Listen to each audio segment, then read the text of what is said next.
Konnichiwa minasan. O genki desu ka? Kumusta kababayan? Ako po si Eric at welcome po sa aking channel. Halina at mag-Nihongo tayo. Ang Japan ay bukas po sa ating mga OFWs, pero isang malaking hadlang ay ang lengguwaheng Hapon. Kung nais niyong matuto ng Nihongo para sa trabaho, paglalakbay, o dahil interesado lang po kayo, andito ho kayo sa tamang channel. Ituturo ko sa inyo ang Nihongo mula alphabet hanggat sa matataas na verb conjugation upang kayo ay makapag-intindi, makapagbasa at makapag-usap sa Nihongo. Panoorin niyo lang po ng sunod-sunod ang aking mga videos dito sa Tagalog playlist. Meron din pong English at Cebuano playlists. Huwag pong kalimutan mag-like, share at subscribe. Simulan na natin. Hajimemashou!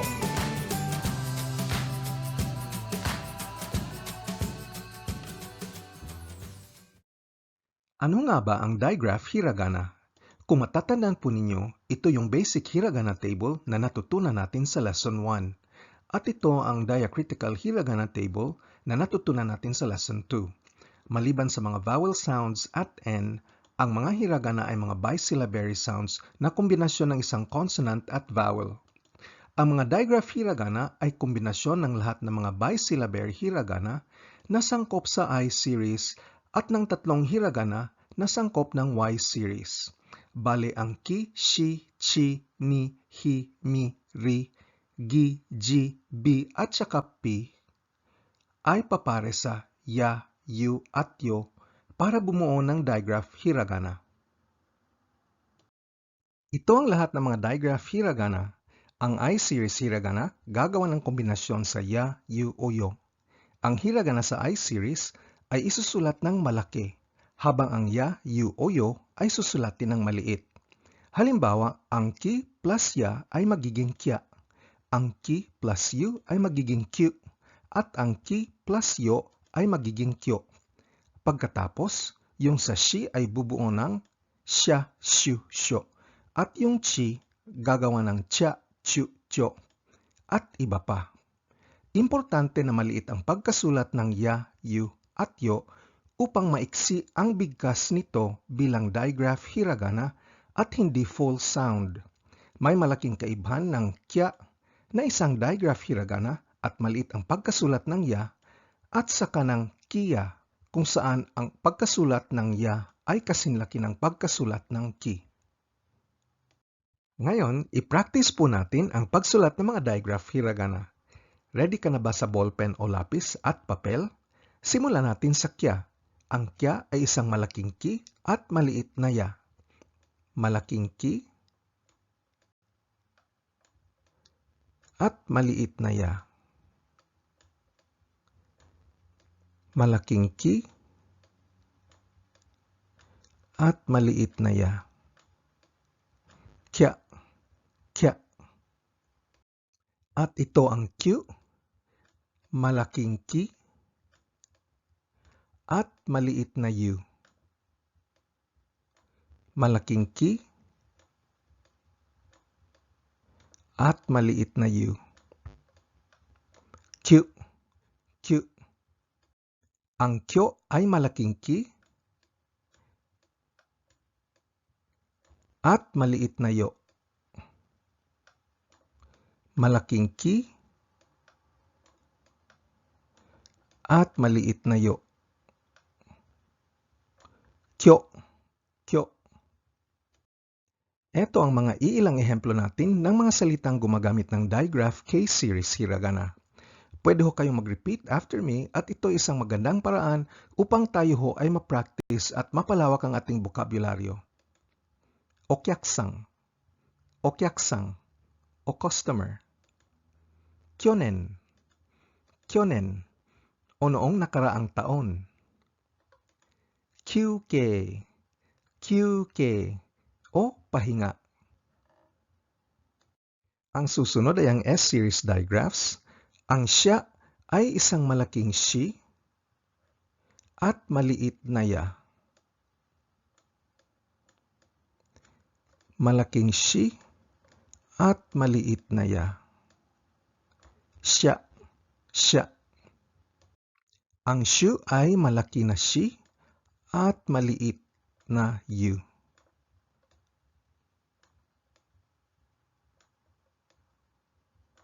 shu, shu. Ang syo ay malaking shi at maliit na yo. Malaking shi, maliit na yo. Syo, syo. Ito ang mga iilang salitang gumagamit ng S-series digraph sa kanilang spelling. Densya, densya, o train. Cashew, cashew, o singer.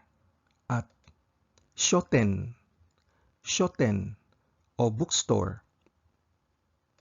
At dito naman tayo sa T-series. Simulan natin sa cha. Ang cha ay isang malaking chi at maliit na ya. Malaking chi at maliit na ya. Cha, cha. Ang chu ay malaking chi at maliit na yu. Malaking chi at maliit na yu. Chu, chu. Ang cho ay malaking chi at maliit na yo. Malaking chi at maliit na yo. Cho, cho. At itong mga iilang salita na may T-series digraph hiragana. Ocha, ocha, o chaa. Chugoku, chugoku, o China. At chokin, chokin, o ipon. Dito naman tayo sa N-series digraph. Simulan natin sa nya. Ang nya ay malaking ni at maliit na ya. Malaking ni at maliit na ya. Nya, nya. Ang nyu ay malaking ni at maliit na yu. Malaking ni at maliit na yu. Nyu, nyu. Ang nyo ay malaking ni at maliit na yo. Malaking ni at maliit na yo. Nyo, nyo. At etong mga salitang may N-series digraph hiragana. Nyo, nyo, o ihi. Nya, nya, o meow ng pusa. At nyuin, nyuin, o pagka-ospital. Ang susunod ay ang H-series digraphs simula sa hya. Ang hya ay malaking hi at maliit na ya. Malaking hi at maliit na ya. Hya, hya. Ang hyu ay malaking hi at maliit na yu. Malaking hi at maliit na yu. Hyu, hyu. Ang hyo ay malaking hi at maliit na yo. Malaking hi at maliit na yo. Hyo, hyo. Ito ang mga ehemplo ng mga salitang may H-series digraph sa kanilang spelling. Hyo, hyo, o graph. Hyaku, hyaku, o 100. Hyu, hyu, hyu, hyu, o pagsisipol ng hangin. Ang susunod ay ang M-series digraphs. Simulan natin sa mya. Ang mya ay malaking mi at maliit na ya. malaking mi, at maliit na ya. Mya, mya. Ang mu ay malaking mi at maliit na yu. Malaking mi at maliit na yu. Mu, mu. Ang myo ay malaking mi at maliit na yo. Malaking mi at maliit na yo. Myo, myo. At iilang mga salita na may M-series digraph hiragana. Myaku, myaku, o pulso. Bimyona, bimyona, o banayad. At myoji, myoji, o apelyido. Ang susunod ay ang R-series digraph. Simulan natin sa dia. Ang pagbigkas ko dito ay DYA, dia. Ang dia ay malaking ri at maliit na ya. Malaking ri at maliit na ya. Dia, dia. Ang diu ay malaking ri at maliit na yu. Malaking ri at maliit na yu. Diu, diu. At ang dio ay malaking ri at maliit na yo. Malaking ri at maliit na yo. Dio, dio. Ang pagbigkas ko rin ito ay gamit ang letrang D, dio. Ito ang ating mga ehemplo sa R-series digraph hiragana. Dew, dew, o dragon. Diori, diori, o luto. At shindyaku, shindyaku, o paglusob. Ang susunod ay ang G-series digraphs. Simulan natin sa gya. Ang gya ay malaking gi at maliit na ya. Malaking gi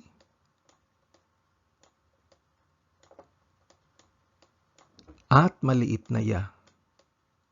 Gya, gya. Ang gyu ay malaking gi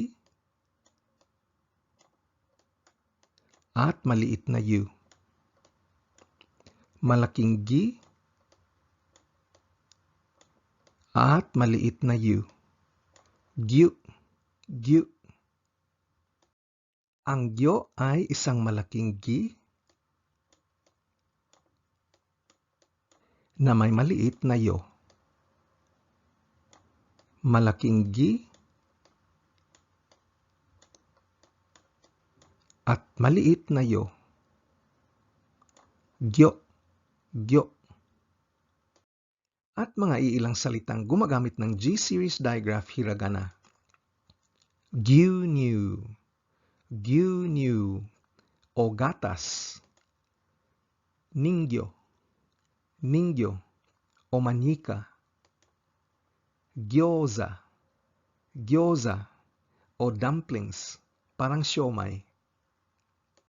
Ang susunod ay ang J-series digraphs. Simulan natin sa ja. Ang ja ay malaking G na may maliit na ya. Malaking G, kombinasyon ng maliit na ya. Ja, ja. Ang ju ay malaking G, kombinasyon ng maliit na yu. Malaking G at maliit na yu.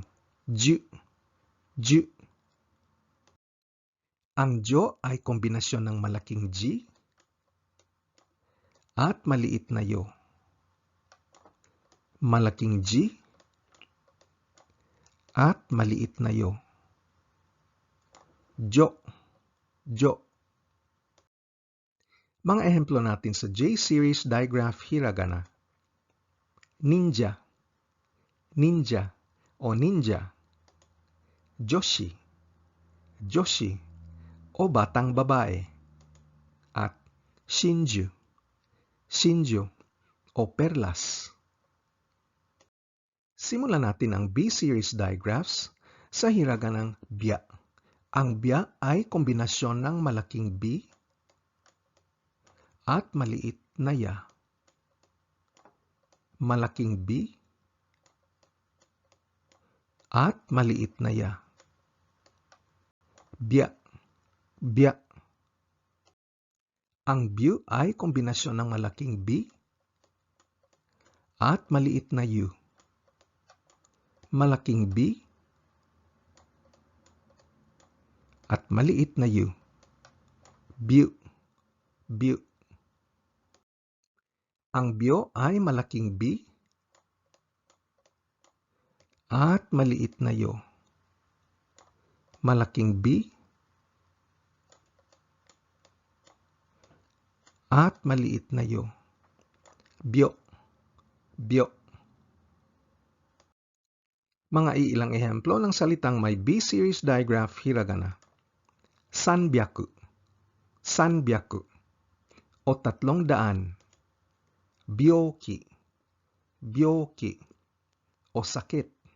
At byu-byu, byu-byu o hangin na sumisipol. At ang huli ay ang P-series digraphs. Simulan natin sa pya. Ang pya ay kombinasyon ng malaking P at maliit na ya. Malaking P at maliit na ya. Pya, pya. Ang pyu ay kombinasyon ng malaking P at maliit na yu. Malaking P at maliit na yu. Pyu, pyu. At ang pyo ay malaking P at maliit na yo. Malaking P at maliit na yo. Pyo, pyo. Mga iilang salitang may P-series digraph hiragana. Kanpyo, kanpyo o pinatuyong patola. Pyon-pyon, pyon-pyon o paglulukso. At piu-piu, piu-piu o tunog ng latigo. Ngayon, talakayin natin ang mga long vowel sounds at kung paano ito i-spell. Uunahin natin ang long vowel A sound. Ang long vowel A sound ay kombinasyon ng hiragana sa A series at ang hiragana A. Halimbawa, okasang, okasang o nanay. Ramen, ramen, yung pagkaing ramen. Mama, mama o okay lang. At ang wa, wa o wow. Importante po na bigyan diin ang pagbigkas ng long vowel upang kayo ay maiintindihan kasi minsan ibang salita ang long vowel sound at ibang salita yung version ng short vowel sound. Halimbawa, ang okasang ay nanay, pero ang okasang ay si Mr. Oka.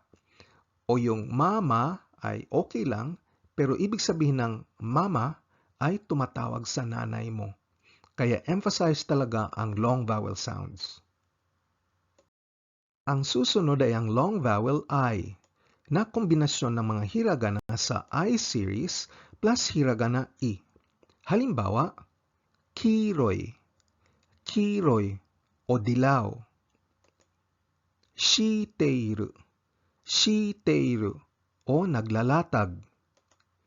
Chisay, chisay o maliit. At onisang, onisang o kuya. Ang long vowel U naman ay kombinasyon ng isang hiragana sa U series at ang hiragana U. Halimbawa, cookie, cookie o hangin. Fusen, fusen o lobo. Guzen, guzen o nagkaugma. At senpuki, senpuki o electric fan. Ang pagbuo ng long vowel E sound ay may dalawang paraan. Ang una ay kombinasyon ng hiragana sa E series plus hiragana E o kaya plus hiragana I na kadalasang ginagamit. Ehemplo ng salitang gamit ang hiragana E ay ang onesang, onesang o ate. Ehemplo ng gamit ang hiragana I ay ega, ega o pelikula. Sensei, sensei o guro at ore, ore o pasasalamat. At ang pinakahuli ay ang long vowel O sound na meron ding dalawang paraan sa pagbuo. Ang una ay kombinasyon ng hiragana sa O series at hiragana O na bihirang ginagamit at kombinasyon ng hiragana sa O series plus hiragana U na ginagamit sa karamihan ng mga salitang merong long vowel O sound. Ehemplo ng mga salitang gumagamit ng hiragana O ay ang oki, oki o malaki at kori, kori o yelo. Ehemplo ng mga salitang gumagamit ng hiragana U ay Tokyo, Tokyo o yung siyudad ng Tokyo at zoo, zoo o elepante. Ang bilang ng mga salitang gumagamit ng hiragana O para sa long vowel O sound ay di siguro sumusobra ng 10 sa buong Japanese language, habang ang bilang ng gumagamit ng hiragana U ay napakarami. Ang huling parte ng ating lesson ay tungkol sa pagbuo ng mga double consonant sounds, paano i-spell at bigkasin. Ang double consonant sounds ay nalalapat sa 5 consonants o katinig, ang P, T, S, K at CH. Ang double consonant sound ay ini-spell bilang maliit na hiragana tsu. Tuwing nakikita mo ang maliit na tsu, ang susunod na consonant ay dodoblehin ng pagbigkas. Titignan natin ang mga ehemplo sa susunod na slide.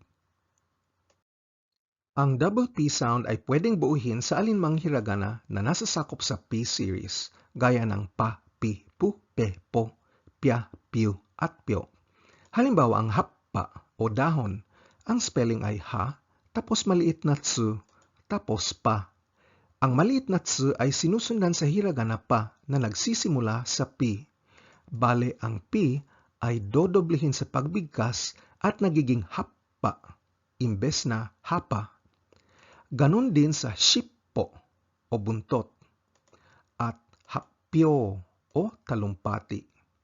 Importante na bigyan din ang pagbigkas ng double consonant para tayo ay maintindihan dahil minsan iba ang meaning sa salita pag di gawing double consonant.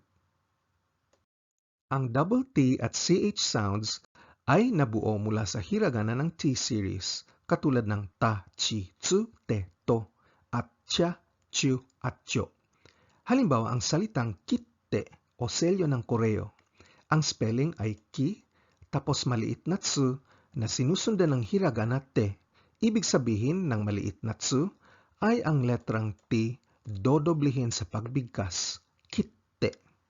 Pangalawang ehemplo ay ang matta, matta o naghintay. Pag walang double consonant, ito ay nagiging mata na ibig sabihin ay muli o minsan pa.